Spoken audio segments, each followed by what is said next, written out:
Как се казваш? Аз от нас обаче от теб. Как се казваш? Ивайло. Ивайло, на колко си бе? 8,5. 8,5. Какво най-много обичаш да правиш? Да тренираш? Ходиш на спорт ли? Да тренираш мускули ти кажеш. Какво правиш? Тичаш, дигаш нещо? Правиш ли лицеви опори? Колко може да правиш лицеви опори? Не си ги борил. Това вика всички. Добре, а Пловдив е известен като града на тепетата. Знаеш колко се наброи? Колко? Браво! Браво, Иво!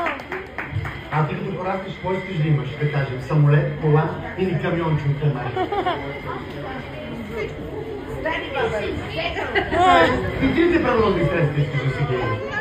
А сега ми кажи една твоя тайна, например, кога за последно чути нещо, за което баща не знае. Кажи. Това ще отдам и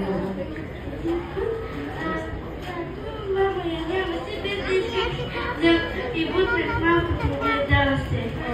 Никой няма да разбере. Не. Аз съм обадна. Хабазяните няма си да разбера. Браво, много се радвам. Искаш ли да покажеш някой твой талант или нещо, което обичаш имал и писма? Стилянчето. Карате. Карате? Ой, ме карате. Ама нали внимателно ще стават неща? Айде, заповядайте. Лекичко.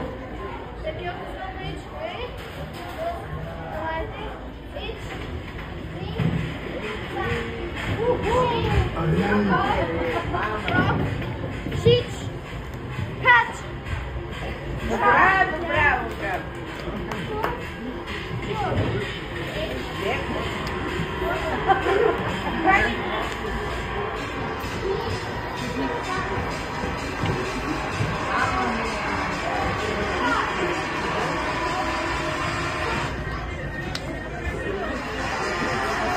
Браво.